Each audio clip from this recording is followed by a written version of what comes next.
और आइए शुरुआत करने जा रहा हूं आज की पहली बड़ी खबर के साथ। और पहली बड़ी खबर है, जंग आगे बढ़ रही है, महीना हो चुका है और जंग का असर पूरी दुनिया पर पड़ रहा है। सिलेंडर कालाबाजारी और इस पर सियासत भारी।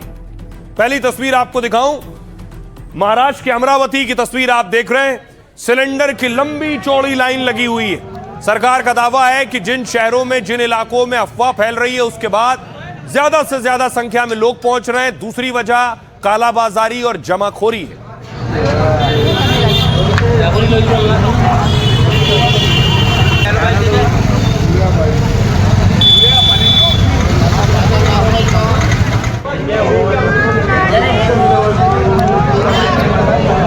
सिलेंडर की लाइन आप देख रहे हैं महाराष्ट्र की अमरावती की। अगली तस्वीर देखिए जरा, एक ऑयल टैंकर पलट गया। टैंकर जैसे ही पलटा उसके बाद देखिए जरा, तेल भरने वालों की लाइन लग गई। बताओ, इसको कहते हैं लूट।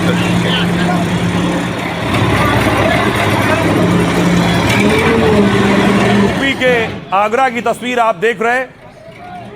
इस हाईवे से गुजर रहा तेल टैंकर पलटा है और उसके बाद जो तेल आसपास जमा हुआ, फौरन स्थानीय लोग पहुंच गए हैं, बर्तन लेकर, पीपा लेकर, पतीला लेकर और तेल भरने लगे।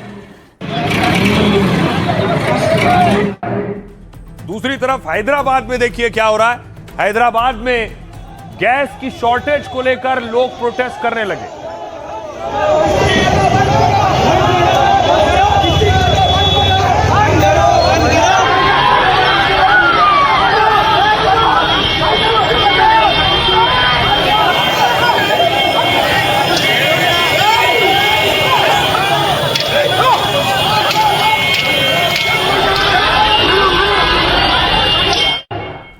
अब देखिए, इस पर सियासत भी हो रही है, प्रदर्शन भी हो रहे हैं, विपक्ष सवाल भी पूछ रहा है।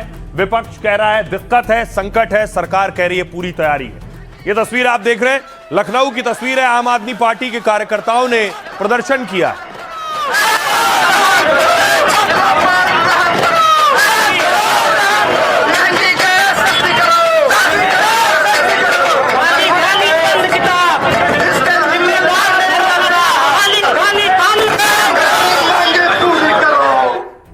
अब देखिए जरा, राज्य सरकारों की जिम्मेदारी यहां और बढ़ जाती है अगर लोगों को परेशानी हो रही है, कालाबाजारी और जमाखोरी हो रही है। सिलेंडर की कालाबाजारी करने वालों पर सरकार ने कड़ी कार्रवाई शुरू कर दी है।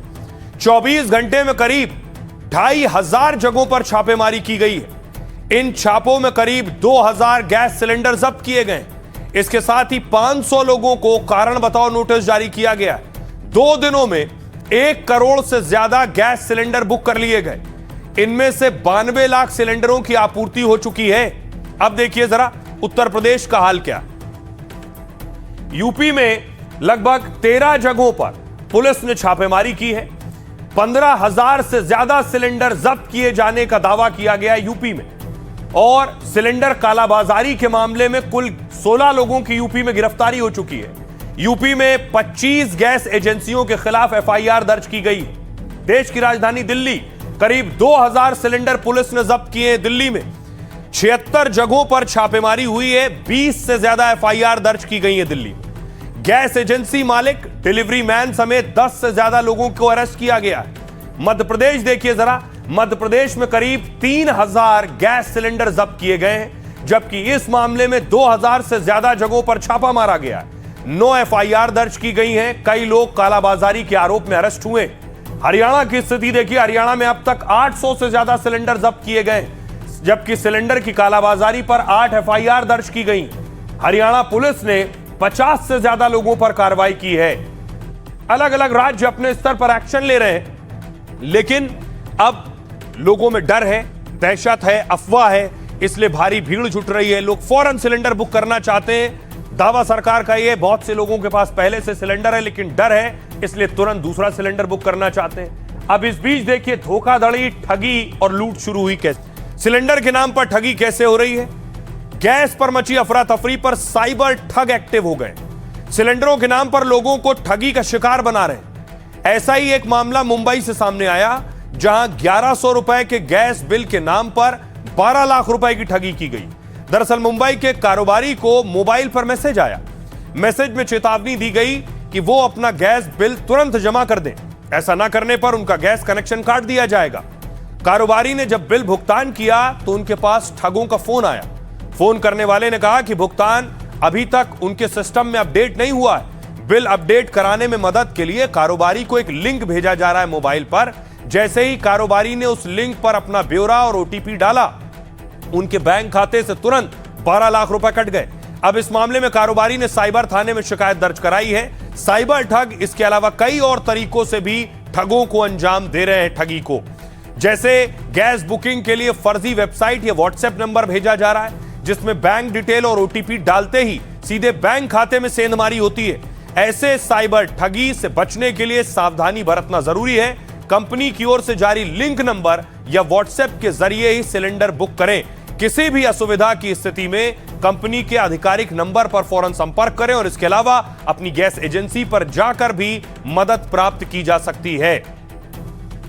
सुनिए जरा सरकार क्या कह रही है और ज्वाइंट सेक्रेटरी क्या कह रहे हैं। देश में पेट्रोल, डीजल, एलपीजी, पीएनजी की पर्याप्त उपलब्धता है और इसे इंश्योर करने के लिए भारत सरकार ने कई स्तर पर कदम लिए हैं और कदम उठा भी रही है। हमारी रिफाइनरीज नॉर्मल ऑपरेशन पर हैं और क्रूड इन्वेंट्रीज एडिक्वेट हैं। कुछ रिटेल आउटलेट्स पर नॉर्मल ऑपरेशन है, परंतु कुछ रिटेल आउटलेट्स पर पैनिक बाइंग भी ऑब्जर्व की जा रही है। इस संबंध में मैं ये बताना चाहूँगी देशवासियों को कि पेट्रोल और डीजल हमारे पास पर्याप्त मात्रा में उपलब्ध है। अप्रैल और मई के जो महीने हैं उनमें हमारे लीन मंथ होता है एग्रीकल्चर का और यूजुअली हम इस स्टॉक बिल्डअप करने के लिए यूज़ करते हैं।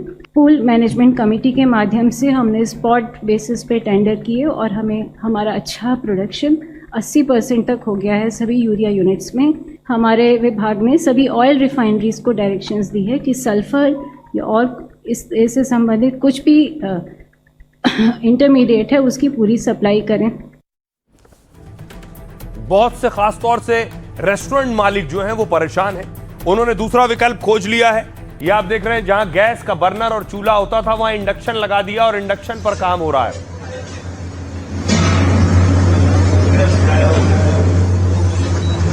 ये मसूरी के होटल की तस्वीर देख रहे हैं। होटल में इंडक्शन लगा दिया गया है और काम शुरू हो गया है। और इससे पहले सरकार ने कहा था कुछ लोग जिनके पास पीएनजी है वो अपना सिलेंडर सरेंडर कर दें। ऐसे 6000 सिलेंडर लोगों ने सरेंडर किए। जंग के बीच देश में 6000 लोगों ने अपने सिलेंडर दे दिए, यानी सरेंडर कर दिए। 2-3 दिनों में ही 6000 लोगों ने एलपीजी कनेक्शन सरेंडर किए। ये सभी उपभोक्ता पीएनजी इस्तेमाल कर रहे थे। एलपीजी की कमी को देखते हुए सरकार ने नियमों में बदलाव किया। लोगों को एलपीजी कनेक्शन छोड़ पीएनजी की ओर रुख करने की सलाह दी है। जिन लोगों के पास एलपीजी और पीएनजी दोनों कनेक्शन है, उन्हें एलपीजी सिलेंडर सरेंडर करने को कहा गया है। पीएनजी उपभोक्ताओं को 3 महीने में सिलेंडर सरेंडर करना होगा। ऐसा ना करने पर एलपीजी की सप्लाई बंद करने का आदेश है। इसके बाद तेजी से लोगों ने एलपीजी सरेंडर शुरू कर दिया है करना। 27 मार्च 2026 को माय पीएनजीडी पोर्टल लॉन्च किया गया था और इसका मकसद यह था कि जो पाइप वाली गैस होती है, पीएनजी उपभोक्ताओं को एलपीजी सिलेंडर सरेंडर करना है। उपभोक्ता यहां ऑनलाइन ही एलपीजी सरेंडर कर सकते हैं। 28 मार्च तक ही 6000 लोगों ने एलपीजी सिलेंडर दे दिया और इसकी संख्या लगातार बढ़ती जा रही है। जिन इलाकों में पीएनजी नेटवर्क उपलब्ध है, यानी पाइप वाली गैस जहां है, वहां बड़ी संख्या में उपभोक्ता एलपीजी छोड़कर पीएनजी अपना रहे हैं। एलपीजी सरेंडर करने पर पैसे भी वापस मिल सकते हैं। सरेंडर करने के बाद सिक्योरिटी डिपॉजिट एजेंसी से वापस मिलेगी। सुनिए जरा क्या कुछ कह रहे हैं मंत्री धर्मेंद्र यादव और वित्त मंत्री निर्मला सीतारमण। प्रधानमंत्री जी की साख रुपए के साथ गिर रही है या नहीं? जो 60 रुपए का 94-95 रुपया हो गया, उसका स्पष्ट जवाब चाहिए। वो दिन कब आएगा हमारे देश का जब हमारा मुकाबला डॉलर से होगा? सभी प्रधानमंत्री और राष्ट्रपति गण के पॉपुलैरिटी के ऊपर जहां सर्वे हुआ, भारत के प्रधानमंत्री सबसे ऊपर है। इकोनॉमी का विषय इन्होंने प्रश्न पूछा और भारत के प्रधानमंत्री का साख क्या है, इसका जवाब यही है। ये लोग उसको पचना मुश्किल समझ रहे हैं, इसीलिए बार बार उसी के ऊपर प्रश्न चिन्ह उठाया जा रहा है। भारत की इकोनॉमी एकदम स्ट्रांग है, हमारे फिस्कल सिचुएशन स्ट्रांग है, पूरे दुनिया में प्रशंसा हो रही है। और ये भी है हमारे फॉरेन एक्सचेंज रिजर्व इतना बरकरार है, सॉलिड भी है। देश को ही कभी बार बार नीचे दिखाने के लिए ये प्रयत्न जो चल रही है वो गलत है। तो सपा नेता धर्मेंद्र यादव को आप सुन रहे थे और वित्त मंत्री को। दूसरी तरफ सरकार अपने स्तर पर एक्शन ले रही है। पेट्रोल पंप पर लगातार भीड़ बढ़ रही है, ईंधन और ऊर्जा को लेकर भीड़ बढ़ रही थी। इसके बाद सरकार ने एक और बड़ा फैसला लिया है कि जहां पेट्रोल और डीजल मिलता है जिन पंप्स पर, इन्हीं पंप्स पर लोगों को मिट्टी का तेल भी मिलेगा, यानी कैरोसिन भी पेट्रोल पंप पर मिलेगा। केंद्र सरकार ने पेट्रोल पंप से कैरोसिन बांटने का फैसला किया है, यानी राशन दुकानों के साथ पेट्रोल पंप पर भी कैरोसिन मिलेगा। हालांकि कैरोसिन यानी मिट्टी का तेल हर पंप पर नहीं मिलेगा, बल्कि प्रशासन हर जिले में 2 पेट्रोल पंप पर यह सुविधा देगा। इसके लिए सार्वजनिक वितरण प्रणाली के नियमों में ढील दी गई है। सरकार ने सप्लाई आसान बनाने के लिए 60 दिनों की छूट दी है, ताकि जरूरतमंद और आम आदमी तक तेल समय पर पहुंच सके। सरकारी तेल कंपनियां तय पंपों पर कैरोसिन रख और बांट सकेंगी। टैंकरों से कैरोसिन उतारने और सप्लाई के नियम भी आसान किए गए। सरकार ने कैरोसिन पर यह फैसला ईरान जंग की वजह से लिया है। हालांकि सरकार ने कैरोसिन देने के लिए कुछ शर्तें भी रखी हैं। जैसे पहली शर्त यह कि कैरोसिन रोशनी और खाना बनाने के लिए इस्तेमाल हो, यानी आप स्टोव या लालटेन में ही इसका इस्तेमाल कर सकते हैं, और ऐसा ना हो कि आप इसका व्यवसायिक इस्तेमाल करने लग जाएं। दूसरी शर्त है एक पंप पर 5000 लीटर से ज्यादा कैरोसिन ना हो। कैरोसिन के स्टॉक, सप्लाई और वितरण का रिकॉर्ड रखना होगा। सभी सुरक्षा नियमों और गाइडलाइन का पालन करना होगा। दरअसल 2014 से 2020 के बीच धीरे धीरे कैरोसिन को बैन किया गया था। केंद्र सरकार का मकसद था प्रदूषण कम करना, सब्सिडी का बोझ घटाना, साथ ही पेट्रोल और डीजल में कैरोसिन की मिलावट पर रोक लगाना था। बिक्री रोकी गई तो 2020 तक कैरोसिन ऑयल मार्केट से गायब हो गया था, लेकिन अब राज्यों को 4 करोड़ 80 लाख लीटर अतिरिक्त कैरोसिन दे दिया गया है कि लोगों को किसी तरह की कोई दिक्कत ना हो। सुनिए सियासतदान क्या कह रहे हैं। जैसे जैसे ये जंग आगे बढ़ती चलती जा रही है, संकट भी बढ़ रहे हैं। आज गैस का सिलेंडर इतना महंगा हो गया है, कोई खरीद नहीं पा रहा है। आगे क्या होगा? पेट्रोल, डीजल, तेल, ये सब इनमें कमी होगी। तो इसके लिए योजना क्या है सरकार की, थोड़ा बहुत बताएं। पूरा दुनिया परेशान है इस युद्ध से, क्योंकि उसी क्षेत्र से तेल और गैस जो भी एनर्जी है, तो स्वाभाविक है जहां एनर्जी पैदा होता है, अगर पूरी दुनिया को दिक्कत होगी तो सबको कष्ट भोगना पड़ता है। सही नहीं है कि एलपीजी की किल्लत है। क्या ये इसमें हकीकत नहीं है कि लोग कतारों में खड़े हुए हैं एलपीजी सिलेंडर के लिए?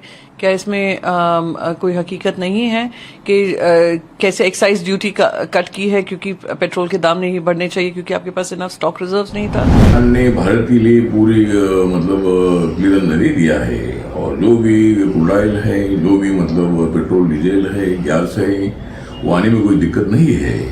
इसलिए अभी अपने भारत के लिए कोई प्रॉब्लम नहीं है। वैसे में भारत की बहुत बड़ी कूटनीतिक विजय है कि इस वैश्विक संकट में भी हम पर्याप्त रूप से डीजल, पेट्रोल, गैस सब कुछ आपूर्ति कर रहे हैं। ईरान कह रहा है कि मुझे भारत के साथ लगाव है, मैं भारतीयों के लिए, सरकार की वजह से नहीं, भारतीयों के लिए वो रास्ता दे रहा है। इसमें आपका कौन सा बड़ा काम है?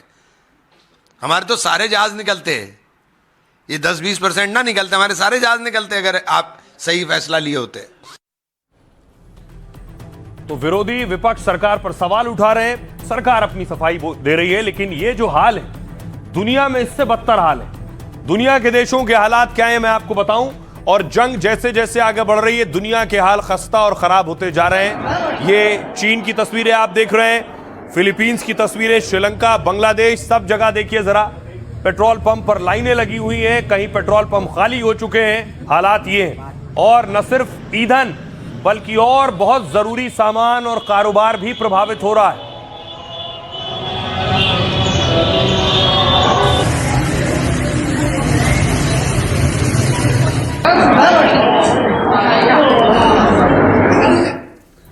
अब देखिए जरा दुनिया में हालात क्या हैं। ऑस्ट्रेलिया का हाल देखिए। जंग से ऑस्ट्रेलिया में तेल और खेती का संकट बढ़ गया है। गेहूं की बुआई नहीं हो पा रही है क्योंकि खाद की कीमतें बढ़ गई हैं। दुनिया में करीब 30% खाद हॉर्मूज वाले रूट से भेजी जाती है। तेल कीमत पर कंट्रोल के लिए फ्यूल पर टैक्स 50% घटाया है।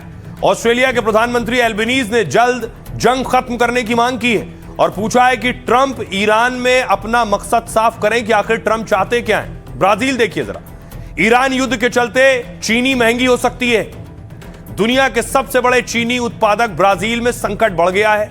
ऊर्जा की बढ़ी कीमतों का असर चीनी मिलों पर पड़ रहा है। ब्राजील की चीनी मिल बायोफ्यूल का रुख करेंगी तो लागत और ज्यादा बढ़ जाएगी और इसका असर ब्राजील से दुनिया भर की चीनी पर पड़ेगा।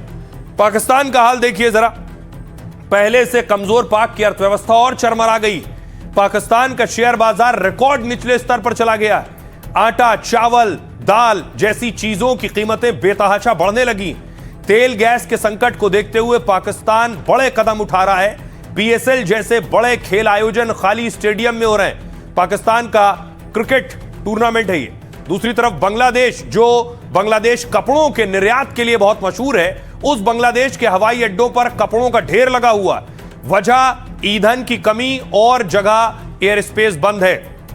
दूसरी वजह बांग्लादेश का रेडीमेड कपड़ा कारोबार चौपट हो रहा है। इस स्थिति में दक्षिण कोरिया देखिए जरा। लोगों से कम समय तक नहाने की अपील की जा रही है यहां, क्योंकि यहां गर्म पानी से नहाते और ईंधन पश्चिम एशिया से ही आता है।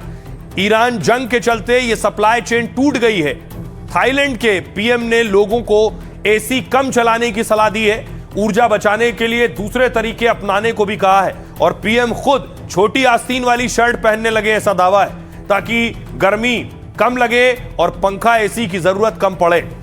फिलीपींस देखिए, सरकारी कर्मचारियों को कहा है लिफ्ट से ना चलें। ऊर्जा बचाने के कड़े उपाय के रूप में इसे देखा जा रहा है, क्योंकि पश्चिम एशिया से पहुंचने वाली सप्लाई रुकी हुई है। तो अलग अलग देशों में अलग अलग तरह के असर हो रहे हैं। मार्केट एक्सपर्ट्स क्या कुछ कह रहे हैं, जरा सुनिए। सबसे पहले मैं इंडिकेटर हमेशा ये देखता हूँ crude oil prices. Crude oil price 115 पे पहुंच गया है, तो ये बड़ा नेगेटिव रहा है हमारे मार्केट के लिए और हमारी इकोनॉमी के लिए। एंड जब तक वेस्ट एशिया में सिचुएशन नहीं इम्प्रूव होती तब तक ऐसा नहीं होता है कि ये एनर्जी प्राइसेस जो एलिवेटेड लेवल पे है वो नीचे आ सकते हैं।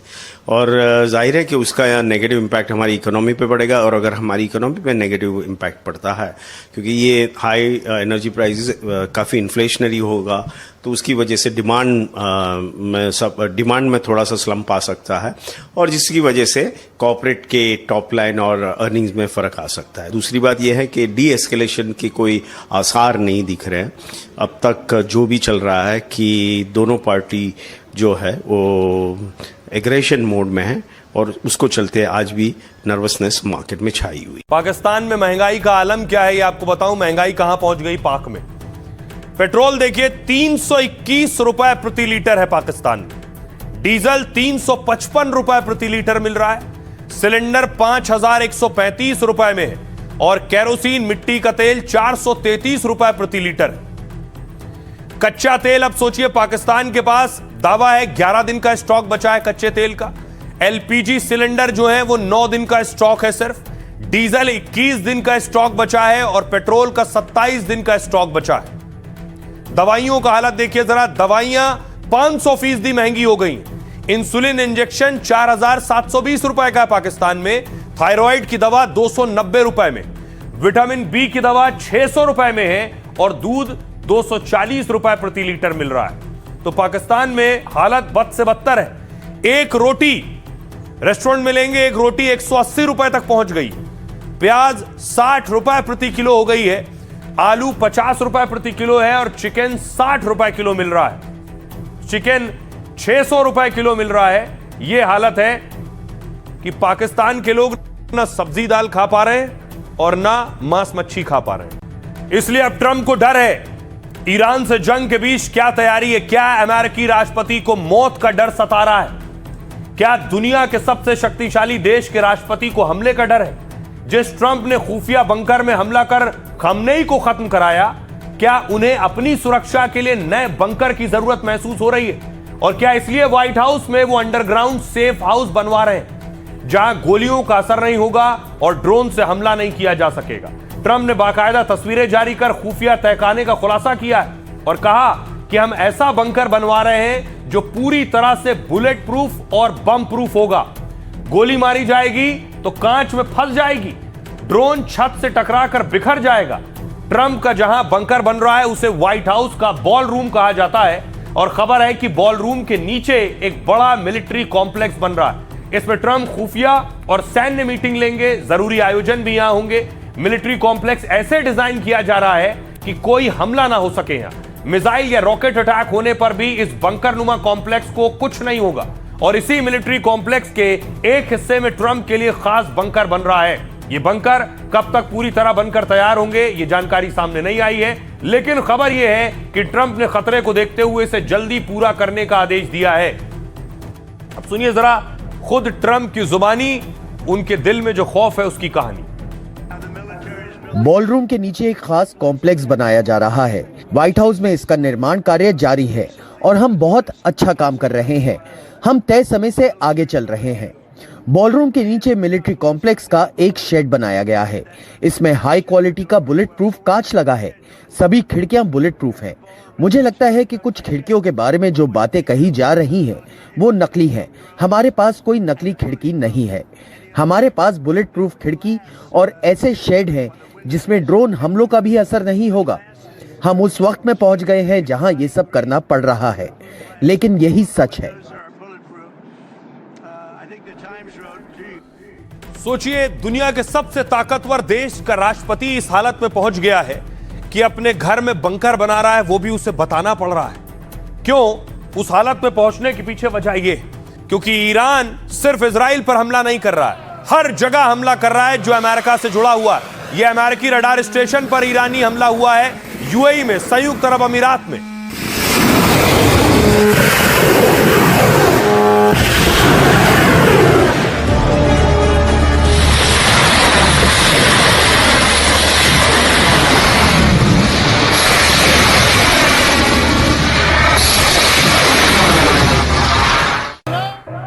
और यही वजह है ट्रंप की सिक्योरिटी बहुत खास होती है कि आसपास परिंदा भी पर ना मार पाए, लेकिन कई बार उन पर अटैक भी हो चुका है, यह भी सच है।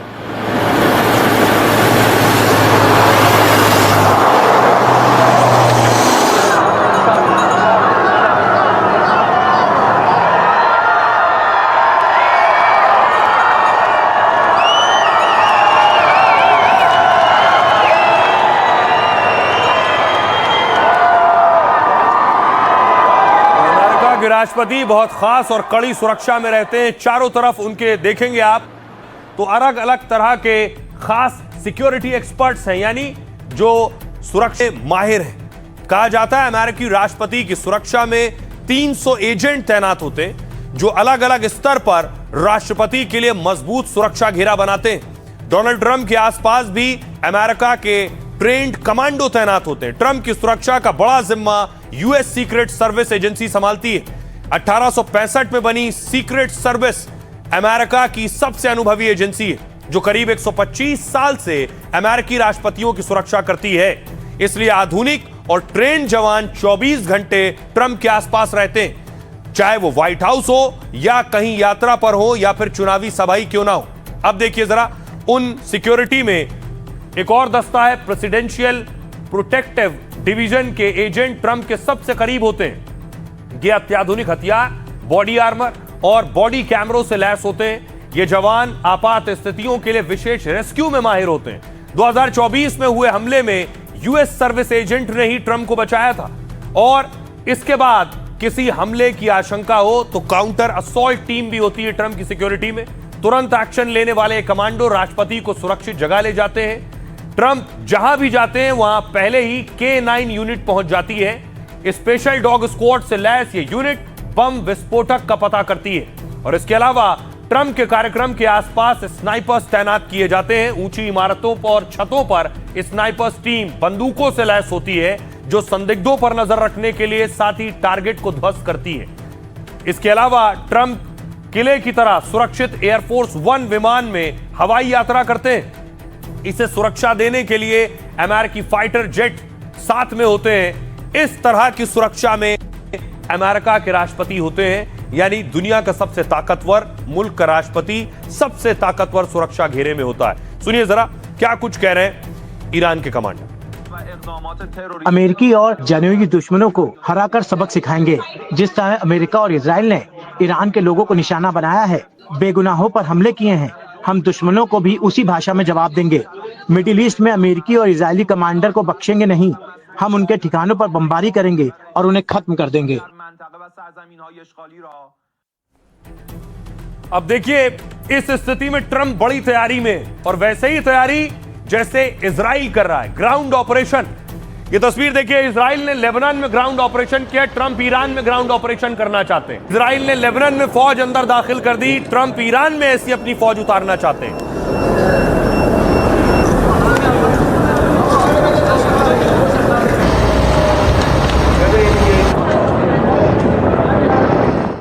नेतन्याहू कई मोर्चे पर लड़ रहे हैं। ये गाजा की तस्वीर है। दावा है गाजा में एक अस्पताल पर नेतन्याहू की सेना ने अटैक किया, हॉस्पिटल पर।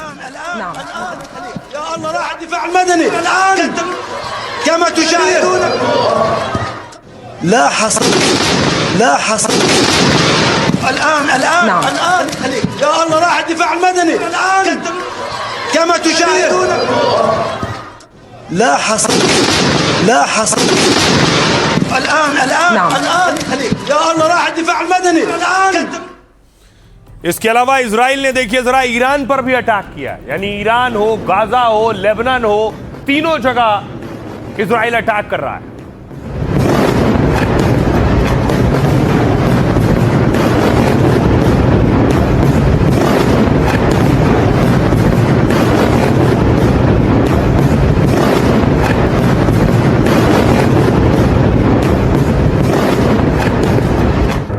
इसी तरह अगर अमेरिका जंग से नहीं निकल पाया तो वो ईरान में बड़ा ऑपरेशन करना चाहता है, ईरान में अपनी सेना उतारना चाहता है। यूएसएस त्रिपोली से नजदीक तक अमेरिकी सेना पहुंच चुकी है।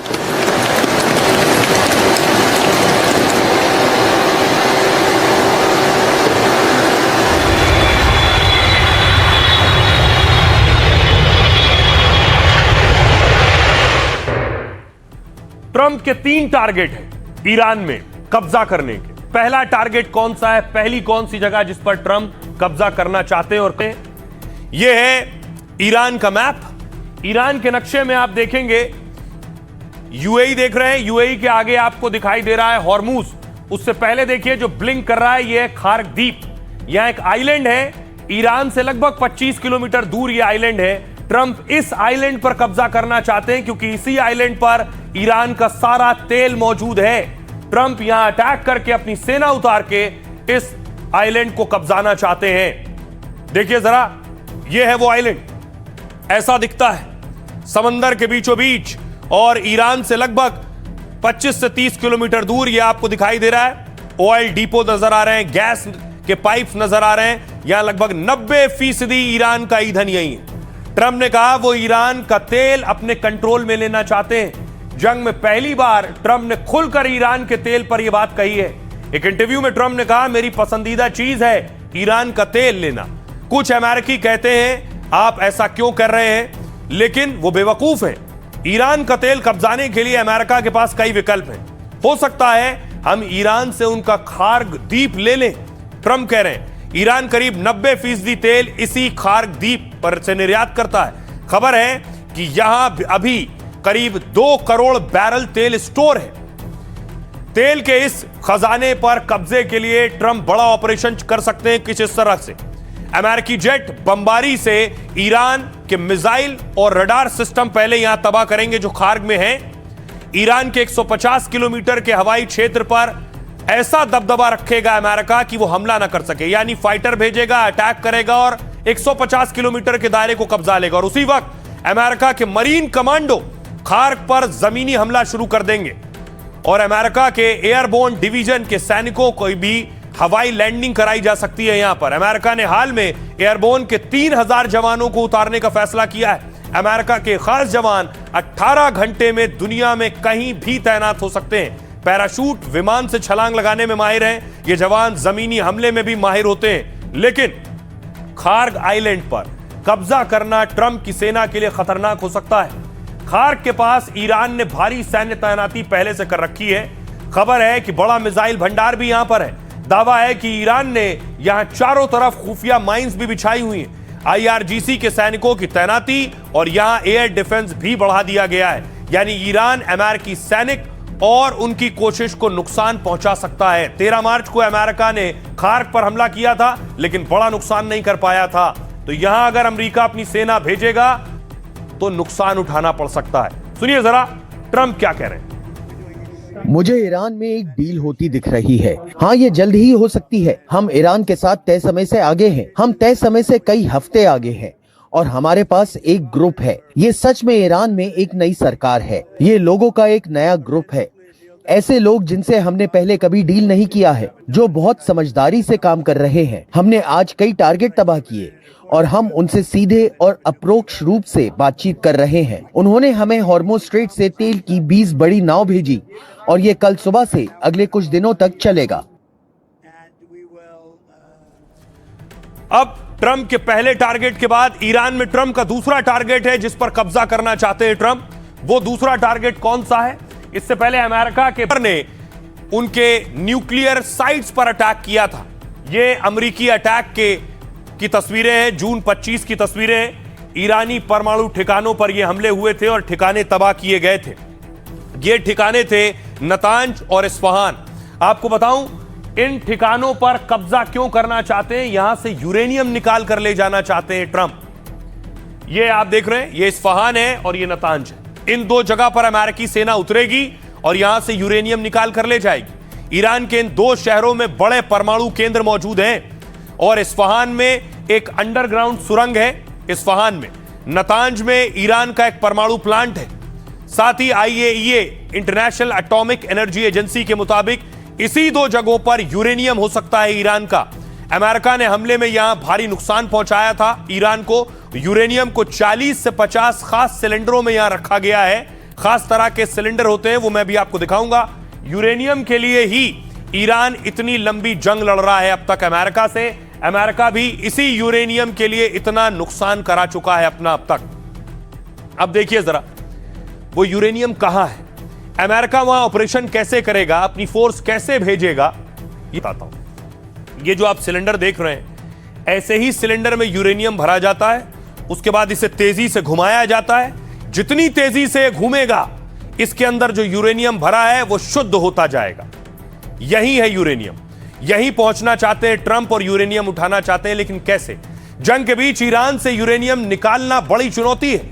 राष्ट्रपति ट्रंप इस मोर्चे पर काम कर रहे हैं। ईरान के पास 450 किलो यूरेनियम का अनुमान है। इससे ईरान 10 से 11 परमाणु हथियार बना सकता है। अमेरिका इस यूरेनियम पर कब्जा करने की कोशिश में है। इसके लिए ट्रंप सैन्य ऑपरेशन पर विचार कर रहे हैं। मिडिल ईस्ट में अमेरिका के 10,000 जवान तैनात किए जा रहे हैं। इसका मकसद है किसी खास इलाके पर कब्जा करना। इसके तहत अमेरिकी सैनिक सीधे ईरान में दाखिल होंगे।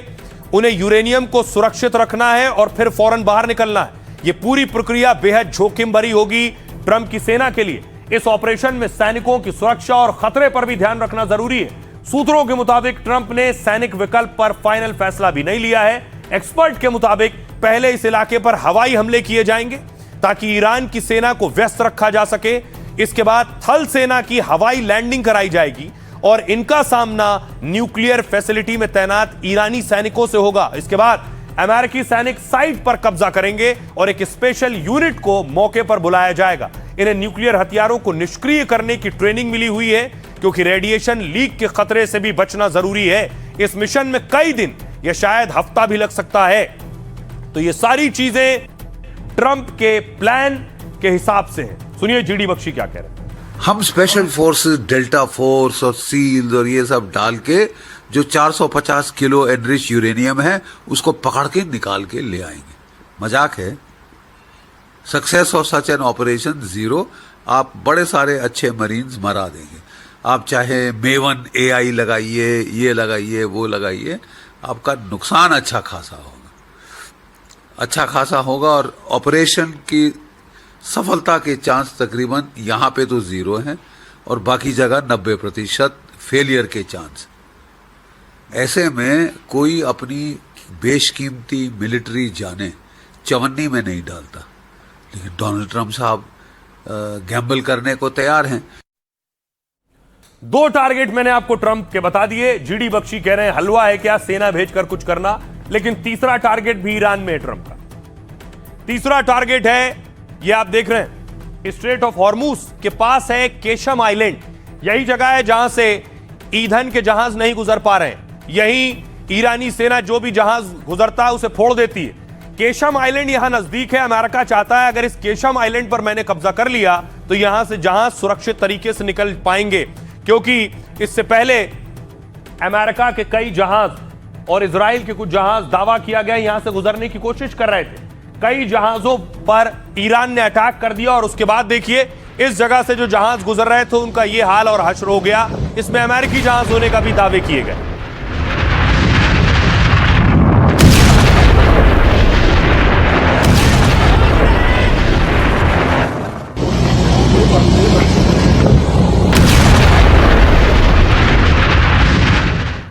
अब देखिए जरा, हॉर्मूज समंदर है और समंदर के पास ही एक आइलैंड है जिसका नाम है केशम आइलैंड। समझिए इस वक्त हम केशम आइलैंड पर खड़े हैं और यहीं से जहाज गुजरते हैं। ट्रंप हॉर्मूज स्ट्रेट पर कंट्रोल की तैयारी में, इसलिए क्योंकि हॉर्मूज करीब 167 किलोमीटर लंबा समुद्री मार्ग है और इसका सबसे संकरा इलाका सिर्फ 35 किलोमीटर चौड़ा है। इसी हॉर्मूज स्ट्रेट मोड़ पर है ईरान का केशम आइलैंड, जो समंदर में फारस की खाड़ी का सबसे बड़ा द्वीप माना जाता है। केशम आइलैंड का एरिया लगभग 1445 वर्ग किलोमीटर का है। जानकारी के मुताबिक यहां 1,48,000 लोग भी रहते हैं। केशम आइलैंड ईरान के लिए सबसे रणनीतिक केंद्रों में से एक है, क्योंकि यहां ईरान की सेना ने अंडरग्राउंड सुरंगें बनाई हुई हैं। यहां एंटीशिप मिसाइलें, माइंस, ड्रोन और जेट्स रखे जाते हैं। ऐसे में अमेरिका यहां फोर्स उतारकर ऑपरेशन की तैयारी में कर रहा है। अगर इस आइलैंड पर अमेरिका की फोर्स आ गई तो यहां से जहाज गुजर पाएंगे। ऑपरेशन शुरू हुआ तो प्लान के शुरुआती कदम के तहत ट्रंप की सेना हॉर्मूज स्ट्रेट के आसपास के आइलैंड पर कब्जा करेगी। फिर समंदर में बिछाई गई माइंस को हटाया जाएगा। इसके बाद अमेरिकी वॉरशिप और फाइटर जेट मिलकर हॉर्मूज से निकलते जहाजों को एस्कॉर्ट करते हुए सुरक्षा देते हुए जाएंगे, ताकि ईरान के हमलों को रोककर जहाजों को निकाला जा सके। हालांकि अमेरिकी सेना को इस काम में कई हफ्ते लग सकते हैं। सुनिए जरा डिफेंस एक्सपर्ट टीपी त्यागी क्या कह रहे हैं। क्या यह सब अमेरिका के लिए, ट्रंप के लिए कर पाना आसान है? किसी भी ग्राउंड ऑपरेशन को करने के लिए सबसे पहले तो उस ग्राउंड को एयर बम्बार्डमेंट करके या आर्टिलरी शेलिंग करके सॉफ्ट किया जाता है।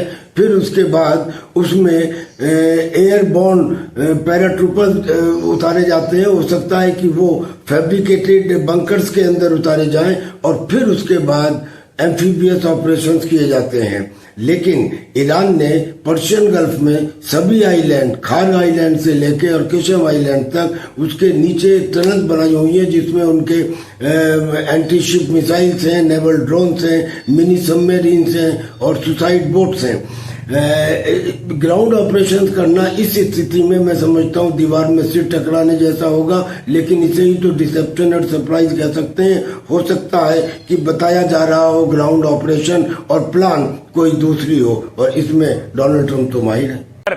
किसी को हो रहा है मुस्लिम देशों में तो उसमें यूएई शामिल है। एक और तस्वीर है इजराइल की। इजराइल के केमिकल प्लांट पर अटैक हुआ, जहां से केमिकल के लीक और लोगों को नुकसान जानकारी थी।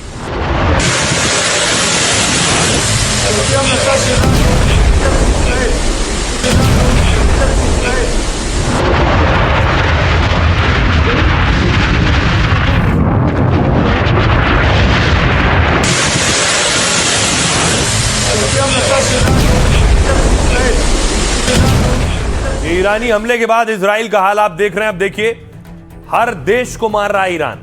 हाइफा, इजराइल की सबसे बड़ी रिफाइनरी पर यहां हमला हुआ। ईरान के हमले से रिफाइनरी के पास भीषण आग लग गई। ईरान ने जंग में दूसरी बार हाइफा को टारगेट किया है। इजराइल ने पहले 5 रॉकेट नाकाम करने का दावा किया था, लेकिन ईरान ने कहा है कि हमने क्लस्टर बम से तबाही मचाई। कुवैत देखिए, कुवैत में कई जगह धमाके और आग की खबर है। कुवैत ने कहा है कि 14 मिसाइल और 12 ड्रोन से हमला हुआ है। हमारे बिजली और पानी के प्लांट पर ईरान ने हमला किया है। इमरजेंसी टीम बचाव और प्लांट ठीक करने में लगी हुई है। यूएई, ईरान के हमलों से दुबई में लगातार सायरन बज रहे हैं। खबर है कि फ्लेयर बम के साथ दुबई पर मिसाइल दागी गई है। दुबई के एयर डिफेंस ने इन हमलों को नाकाम किया है, लेकिन मलबा गिरने से कुछ लोग घायल बताए जा रहे हैं। इस अटैक के बाद सऊदी अरब, ईरान ने सऊदी अरब पर भी हमला किया है। 5 बैलिस्टिक मिसाइल और 1 क्रूज मिसाइल दागी गई है सऊदी पर। ज्यादातर हमले डिफेंस सिस्टम ने नाकाम कर दिए। 2 दिन पहले प्रिंस सुल्तान एयरबेस पर भी हमला किया गया था और अमेरिका के हजारों करोड़ के विमान खाक कर दिए गए थे। हमारे सहयोगी अंकित त्यागी इजराइल में है, इजराइल से उनकी रिपोर्ट देखिए। मोना शहर में मैं हूँ, ये नेगेव बॉर्डर पे, नेगेव डेजर्ट में पड़ता है, रेगिस्तान में, और यहाँ पर ज़बरदस्त तबाही हुई। मिसाइल एक किंडरगार्टन, जो बच्चों का एक प्ले स्कूल होता है, जगह होती है, वहाँ बताया जा रहा है उसका यहाँ पर स्ट्राइक हुआ। उसके पीछे अगर आप ये घर देखेंगे, ये जो सारे अपार्टमेंट्स हैं, यहाँ पर ज़्यादा रिटायरीज रहते हैं, ये सारे अपार्टमेंट पूरी तरीके से टूट गए। वो आपका घर है? वो मेरा घर है। वो तो पूरा टूट गया है? पूरा टूट गया है, पूरा सलोन सब उड़ गया। माँ स्टेरियो, फ्रिज, डोर है स्टील डोर, हाँ। वो पूरा उड़ गया और फ्रिज के पास गिरा।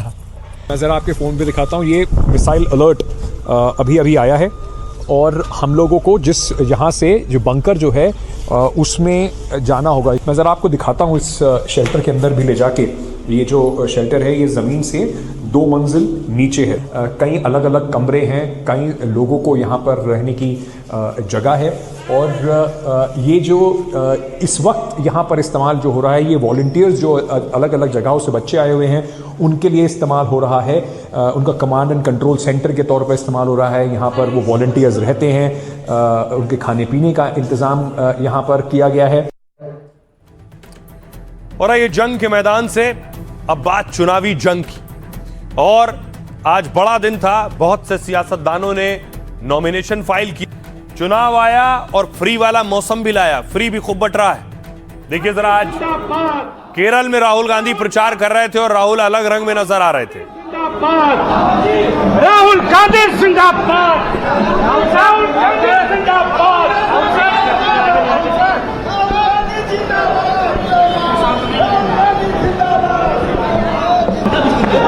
राहुल गांधी जिंदाबाद। दूसरी तस्वीर केरलम के बाद आपको पश्चिम बंगाल लिए चलता हूं। पश्चिम बंगाल में दीदी ने प्रचार शुरू कर दिया है जोर शोर से।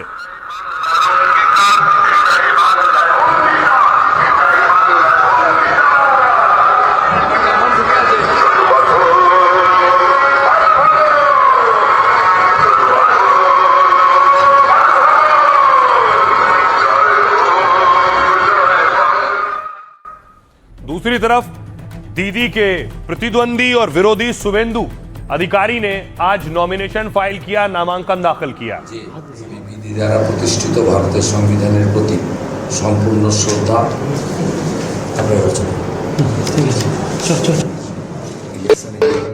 और फिर शुभेंदु अधिकारी ने रोड शो किया। आपको याद होगा पिछली बार शुभेंदु ने ही ममता बनर्जी को नंदीग्राम से शिकस्त दी थी।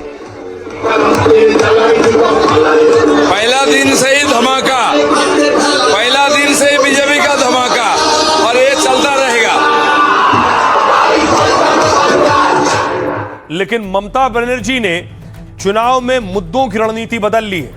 देखिए ममता बनर्जी ने क्या कहकर बंगाल के लोगों को आज डराया। बंगाल में चुनाव से पहले माछ भात पर घमासान हो गया। ममता बनर्जी ने बीजेपी पर हमला बोला। अगर बंगाल में बीजेपी सत्ता में आई तो लोग मछली, मांस और अंडा नहीं खा पाएंगे। ममता ने कहा बीजेपी शासित राज्यों में मछली नहीं खाई जाती है। ममता ने कहा मैं आप सबको सावधान कर रही हूं, अगर बंगाल में भाजपा सत्ता में आ गई तो आप लोग यहां चैन से मछली, मांस या अंडा नहीं खा पाएंगे। ये लोग अपनी मर्जी का खाना दूसरों पर थोपते हैं। शुभेंदु अधिकारी ने इस पर पलटवार किया है ममता बनर्जी के आरोप पर। शुभेंदु ने कहा कि असली मुद्दे बेरोजगारी और भ्रष्टाचार है, बंगाल में मुद्दे विकास हैं ना कि मछली भात है। धर्मेंद्र प्रधान ने कहा, केंद्रीय मंत्री ने ममता बनर्जी को जवाब दिया, हम सब मछली खाने वाले लोग हैं। ममता बौखलाहट में इस तरह के बयान दे रही हैं। सुनिए जरा सियासतदानों को। तो वो कहते हैं मछली, मांस, अंडा नहीं खा सकते, तो फिर क्या खाएंगे? सबको अपनी पसंद का खाना खाने का अधिकार है। ये जानवो तो खावे। मांस मछली तो बंद नहीं होगा, लेकिन गाय काटना बंद करवा देंगे। और गाय काटना बंद करवा देंगे। जो हिंदू आज तक प्रताड़ित रहा, आज उस हिंदू को तवज्जो दिया जाएगा। हम सब मच्छी खाने वाले लोग हैं। मैं तो कल नंदीग्राम में जाके खूब मच्छी खा के आया हूँ। ममता जी के पैर के नीचे और जमीन बची नहीं। झूठ बोल के बंगाल में लोगों को गुमराह करने का वो आखिरी कोशिश कर रहा है। शुरू से उनका लड़ाई संघर्ष से शुरू हुई, उनका माथा फोड़ दिया था, भंगचूर कर दिया था लेफ्ट वालों ने, लेकिन वो लड़ती रही, लोगों की आवाज उड़ाती रही हैं। ये चाहे जितनी मर्जी कर लें, लेकिन ममता बनर्जी बंगाल के लोगों के दिल से बाहर नहीं कर सकते ये लोग। माहौल देख लीजिए, भाजपा वार का तैयार है, जनता भी तैयार है। इस बार परिवर्तन का लहर है। कोई राष्ट्रवादी का वोट टीएमसी को मिलने वाला नहीं है। हर बूथ में सुपड़ा साफ होगा। वहाँ अगर किसी को खतरा है तो मासूम जनता को खतरा है, भोले वोटर्स को खतरा है, और सबसे ज्यादा खतरा बीजेपी के कार्यकर्ताओं को। भारतीय जनता पार्टी के समर्थक जो वर्ग है वो मुंबई और महाराष्ट्र में मछली अंडा खाने वाले के खिलाफ मूवमेंट चला रहे हैं। तो अगर ममता जी बोल रही है तो ये सही है। दूसरी तरफ आपको लिए चलता हूं तमिलनाडु। आज सीएम स्टालिन ने भी तमिलनाडु में नामांकन पत्र दाखिल किया है।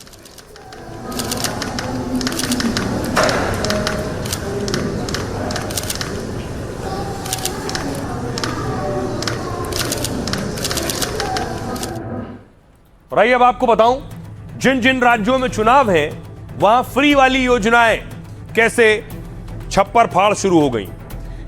चुनाव आया और फ्री का मौसम लाया। अगले 5 महीने में, अगले महीने 5 राज्यों में विधानसभा चुनाव होने वाले हैं और इनमें से 4 राज्य ऐसे हैं जहां कैश ट्रांसफर पर बड़ा दांव लगा हुआ है। चारों राज्यों में महिलाओं के बैंक खाते में सीधे 24,500 करोड़ रुपए ट्रांसफर किए गए। चुनावी वादा भी है कि सत्ता में आए तो ऐसे ही 5 साल तक पैसे खातों में जाते रहेंगे। इन चारों राज्यों में लगभग 4 करोड़ से ज्यादा महिलाएं इन योजनाओं की लाभार्थी हैं। तमिलनाडु में डीएमके सरकार ने विशेष समर पैकेज के तहत पैसे डाले। महिलाओं के खाते में 2-2 हजार रुपए डाले गए। महिलाओं को आर्थिक रूप से सशक्त बनाने का लक्ष्य है। तमिलनाडु में 2 करोड़ 22 लाख राशन कार्ड धारकों को मुफ्त फ्रिज और एजुकेशन लोन माफ और हर साल 3 गैस सिलेंडर मुफ्त किए गए।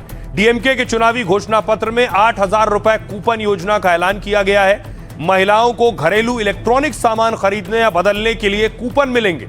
मैनिफेस्टो में किसानों को मुफ्त पंप सेट देने का प्रस्ताव भी शामिल है। यह सब फ्री है। 35 लाख स्टूडेंट्स को फ्री लैपटॉप दिए जाने का भी ऐलान किया गया है। असम सरकार ने महिलाओं को 4-4 हजार रुपए देने का ऐलान किया है।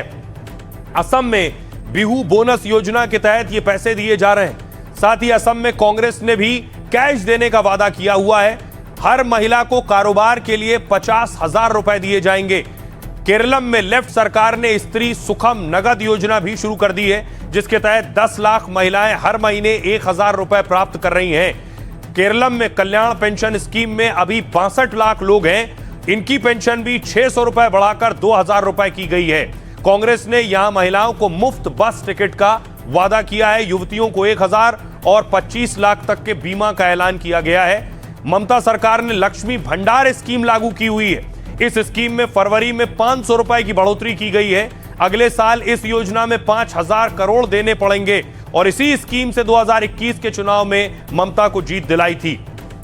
बंगाल में 1500 करोड़ रुपए बेरोजगार युवा पेंशन पर खर्च हो रहे हैं। सुनिए जरा सियासतदान क्या कह रहे हैं। पूरा असम आज एक नया, पूरा असम, सारे असम के लोग एक नया असम चाहते हैं, जिस नए असम में हम अपनी बात रख सकते हैं, जिसमें किसी सरकार का भय न हो, किसी मुख्यमंत्री का भय न हो।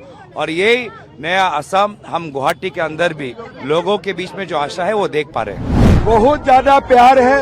जनता बीजेपी को बहुत ज्यादा सपोर्ट कर रहे हैं। भारत का जैन जी हमारा साथ है। पोलराइजेशन हो, जो भी हो, हमें वोट मिलना चाहिए। अब मिल चुका हूँ, बस आसाम को आसमान तक लेके जाना है। गौरव गोगोई तो बीजेपी को वॉकओवर दे चुके हैं, उनको जीतना नहीं है पहले से ही। और राज्यसभा का टिकट हमने 6 मरतबा दिया, वो अगर 1 वोट दे देते, हमारा सपोर्ट कर देते, अनकंटेस्टेड आज में पार्लियामेंट के अंदर होता। लेकिन वो नहीं चाहते हैं, वो ये भी नहीं चाहता है कि आसाम में फ्यूचर में भी हम लोग कोई अलायंस कर लें। कोई बात नहीं, पहले नहीं हुआ, वो नहीं चाहते, लेकिन हम तो बीजेपी के साथ जाएंगे। आइए सियासत से एक और दिलचस्प खबर आई आज। सीएम नीतीश कुमार ने इस्तीफा दिया। नीतीश का एमएलसी पद से इस्तीफे की तस्वीर आप देख रहे हैं। नीतीश ने इस्तीफा दिया और उसके बाद देखिए जरा, नीतीश की विदाई पर अशोक चौधरी भावुक हो गए और रो पड़े कि सीएम नहीं रहेंगे। सीधा यही मतलब इस्तीफा दे दिए। उनको वीडियो कैसा मतलब जो लिखे मतलब जो पोस्टर दिखा रहा है दूसरे आदमी। पहले से हम लोग कहते थे इनको नहीं रहने देगा मुख्यमंत्री, वही हुआ। भाजपा के लोगों ने नीतीश जी को ठगा, बिहार की जनता को ठगा, बिजली बढ़ा दिया गया, बिजली का पूरा दाम बढ़ा दिया गया। पहले से बिहार में, देश भर में बिहार में ही सबसे महंगा बिजली मिलता था, अब और महंगा मिलेगा। नीतीश कुमार का कार्यकाल बिहार के विकास, बिहार के सामाजिक समरसता का स्वर्णिम काल रहा। लालू जी का कार्यकाल सामाजिक विषमता, जंगल राज, याद दोनों को किया जाएगा। आइए अब बारी है लाइफ का फंडा की। क्या है खास? अगर आप में कोई कमी है या किसी चीज में आप बहुत अच्छे नहीं हैं, तो आपको बहुत परेशान होने की जरूरत नहीं। बस आचार्य चाणक्य का एक फंडा जिंदगी में उतार लीजिए। आचार्य चाणक्य ने कहा, कस्य दोषा कुले नास्ति व्याधिना को ना पीड़ता। मतलब ऐसा कौन सा शख्स या परिवार है जिसमें कोई कमी या अवगुण ना हो? ऐसा कौन है जिसे कभी कोई बीमारी या चोट ना लगी हो? ऐसा कौन है जो हमेशा सुखी रहता है, उसकी जिंदगी में कभी कोई दुख या परेशानी ना हो? लोग तो कहते हैं कि चांद में भी दाग होता है और सूर्य में भी ग्रहण लगता है, और वनवास और पत्नी से बिछड़ने का दुख तो भगवान राम को भी झेलना पड़ा था। मतलब हमेशा सुख और संपन्नता कभी किसी को नहीं मिलती। आज दुख है तो कल सुख भी होगा, आज सुख है तो आगे दुख भी आएगा। आचार्य चाणक्य कहते हैं, कुछ ना कुछ कमी तो सभी जगह है और हर एक शख्स में होती है, लेकिन इन कमियों पर ज्यादा चिंता करने के बजाय अपनी ताकत पर ध्यान देना चाहिए। इस तरह आचार्य चाणक्य ने इस श्लोक से लाइफ का बड़ा फंडा दिया। अपनी कमी से ज्यादा यह सोचिए कि खूबियां और काबिलियत कैसे बढ़ाएं, और अपने व्यवहार और व्यक्तित्व को ऐसा बनाइए कि आपकी कमियां भी ढक जाएं। तो जहां से जो अच्छा हासिल हो उसे अपनाइए, अपनी जिंदगी में उतारिए। अपना और अपनों का बहुत बहुत ख्याल रखिए। रुकना एक ब्रेक के लिए।